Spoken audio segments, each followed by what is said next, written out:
వినే పరిస్థితిలో వింటా ఉంటే, ఎందుకంటే ఎప్పుడు జరగలా, ఎవడు చేయలా. జరిగింది ఒక వైఎస్ఆర్సీపీ ప్రభుత్వ హయాంలో, జగన్ హయాంలో మాత్రమే జరిగింది. కానీ ఇప్పుడు చంద్రబాబు బీసీల బతుకులను ఏం చేస్తా ఉన్నాడు? బొగ్గిపాలు చేస్తూ ఉన్నాడు. మేము చెప్పిన మా ప్రభుత్వ హయాంలో ఉన్న ఈ పథకాలన్నీ ఈరోజు ఏమైనాయి? అన్నీ రద్దయిపోయినాయి. పైగా ఈయన చేస్తానన్న సూపర్ 6లు, సూపర్ 7లు బాండ్లు ఇచ్చి మేనిఫెస్టోలో చెప్పి ఏమైనాయి? అన్ని డస్ట్బిన్లో వేసేసినాడు.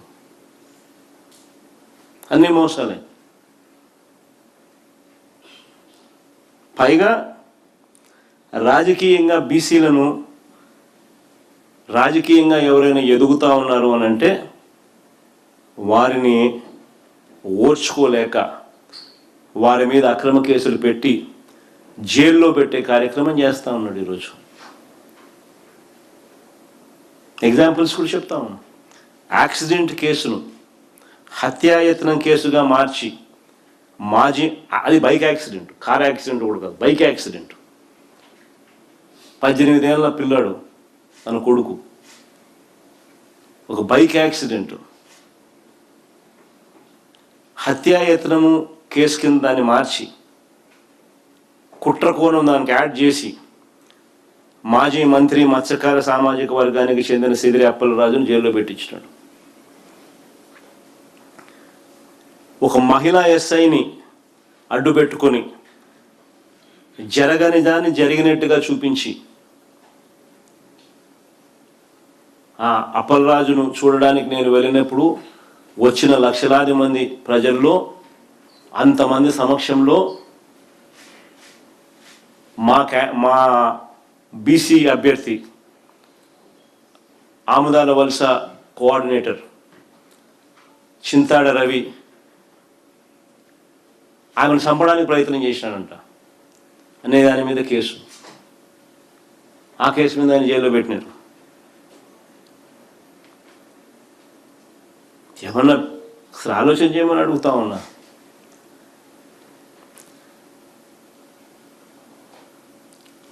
మరో కేసు కర్నూలులో టీడీపీ కార్యకర్తలే దాడులు చేస్తే పైగా తప్పుదోవ పట్టించడానికి అదే టీడీపీ కార్యకర్త చేత ఏకంగా ఆయన భార్య దుస్తులను చింపేయించి అది చేసింది మా ఎమ్మెల్యే అనుచరులే అని చెప్పి ఆలూరు ఎమ్మెల్యే బోయ సామాజిక వర్గానికి చెందిన విరూపాక్షపై కేసు పెట్టి జైల్లో పెట్టారు. ఒక కార్యకర్త, ఆ కార్యకర్త బీసీని ఫోన్ చేసి ఫోన్లో వీడియో పంపించి ఎమ్మెల్యేకి, అన్న నన్ను అటాక్ చేస్తూ ఉన్నారు, నా ఇంటి మీద పడతా ఉన్నారు అని చెప్పి ఆవేదనతో పెడితే పోలీసులకు మా ఎమ్మెల్యే ఫోన్ చేస్తే పలికేటోడు లేడు. మళ్ళీ ఒక అర్ధగంట తర్వాత ఆ కార్యకర్త మళ్ళా ఫోన్ చేసి అన్న పరిస్థితి విషమిస్తూ ఉందన్న అని చెప్పంటే ఎమ్మెల్యేనే పోయాడు పాపం ఆ కార్యకర్తను కాపాడుకునే దానికోసం. ఆ కార్యకర్తని కారులోకి ఎక్కించుకొని వచ్చేటప్పుడు దారిలో ఇంకో పక్క ఊర్లో ఎమ్మెల్యే మీద అటాక్. ఎమ్మెల్యే తమ్ముడిని చెయ్యి ఇరగొడతారు.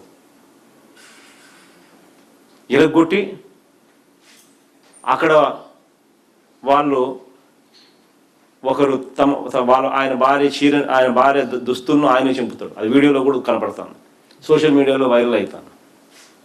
వాళ్ళ బట్టలు, ఆయన భార్య బట్టలను ఆయనే చింపడం, అది మా ఎమ్మెల్యే అనుచరులు చింపినారని చెప్పి కేసు పెట్టి SC ST కేసు పెట్టడం.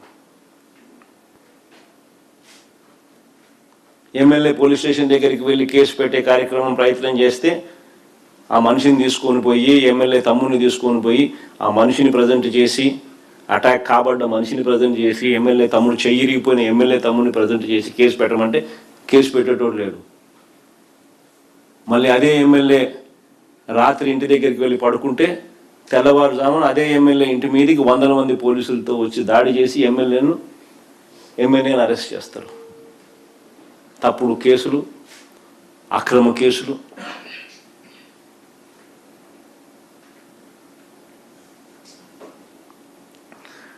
యాదవ్ సామాజిక వర్గానికి చెందిన మాజీ మంత్రి కారుమూరు నాగేశ్వరరావు,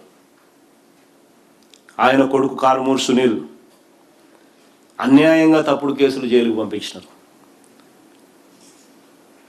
ఎంత దారుణమైన కేసు అంటే ఇది కూడా అలాంటిది. అసలు డిస్ట్రిక్ట్ లెవెల్లో జరిగే కాంట్రాక్ట్లు, జరిగే టెండర్లు ఇవి. దాని వాల్యూ ఎంత ఉంటుందో అంత ఉంటుంది.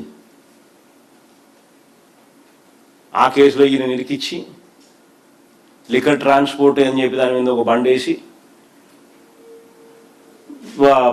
కంటెస్ట్ చేసిన ఏలూరు ఎంపీ టికెట్ కంటెస్ట్ చేసిన సునీల్ కుమార్ యాదవ్ మీద, కారుమూరు సునీల్ కుమార్ యాదవ్ మీద, వాళ్ళ ఆయన మీద అక్రమ కేసు, జైల్లో పెట్టడం.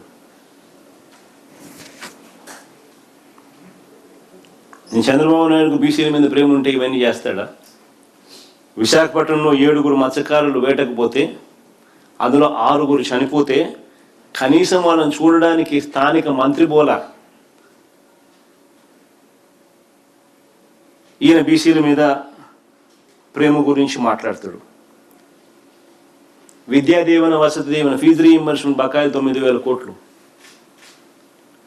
పిల్లలకు సర్టిఫికేట్లు ఇవ్వడం, పిల్లలు చదువులు మానేస్తా ఉన్నారు.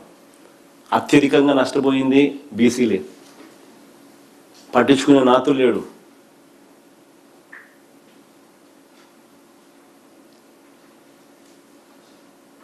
పైగా మా ప్రభుత్వంలో ఉన్న పథకాలన్నీ రద్దు. ఆయన చేస్తానన్న సూపర్ 6, సూపర్ 7లు మోసాలు. ఇచ్చిన బాండ్లు చెత్తబుట్లో పడేసినాడు మేనిఫెస్టోతో కలిపి. ఈయన బీసీల మీద ప్రేమ అంటాడు. ప్రతి ఒక్కరూ ఆలోచన చేయాలి. ఎవరి హయాంలో బీసీలు బాగుపడ్డారో, ఎవరికి హయాంలో బీసీలకు చిత్తశుద్ధితో మంచి జరిగింది అన్నది. 3వ సబ్జెక్ట్ గంజాయి.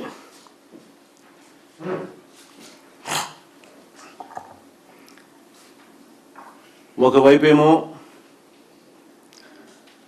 ఇలా తప్పుడు కేసులు పెడతా ఉన్నారు, రాజకీయంగా వేధింపులకు పాల్పడుతూ ఉన్నారు. ఒకవైపున ఇవన్నీ జరుగుతూ ఉన్నాయి. మరోవైపు చంద్రబాబు నాయుడు గారి పాలన రాష్ట్రంలో ఎలా ఉంది అని చెప్పి ఒక్కసారి గమనించినట్లయితే ఈరోజు రాష్ట్రంలో కనిపిస్తూ ఉన్నది ఏమిటి అని అంటే మట్టి mafia, sand mafia, silica, quartz, laterite అన్నీ మాఫియాని, లిక్కర్ మాఫియా, అధిక రేట్లకు పీపీఏలు, ప్రభుత్వ ఆస్తులను పప్పు బెల్లాలకు, వీళ్ళకి నచ్చిన వాళ్లకు, వీళ్ళ బంధువులకు కట్టబెట్టడం, అధిక రేట్లకు మామూలు రేట్లు కూడా కాదు, ఎస్ఎఫ్టీకి 22,000 దాటింది. రాజధాని ప్రాంతంలో అమరావతి పేరు చెప్పి బిల్డింగుల పేర్లు చేస్తూ ఉన్న స్కామ్లు, పోర్టులు చెనిక్కాయలకు బెల్లాలకు అమ్మే కార్యక్రమాలు, ఫిషింగ్ హార్బర్లు చెనిక్కాయలకు బఠానీలకు అమ్మే కార్యక్రమం,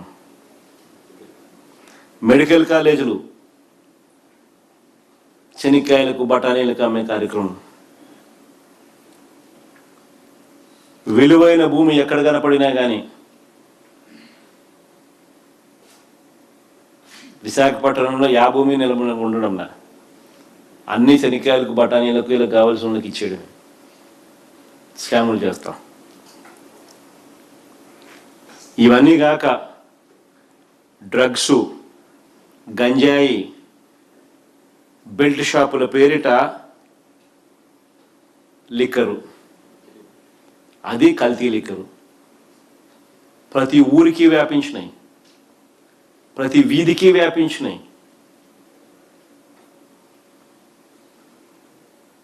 ఈరోజు ఏ ఊర్లలో కూడా ఈరోజు ఆ స్థాయికి తీసుకుపోయినాడు చంద్రబాబు నాయుడు గారు. ఇది మాత్రమే ఈరోజు రాష్ట్రంలో జరుగుతూ ఉన్న పాలన.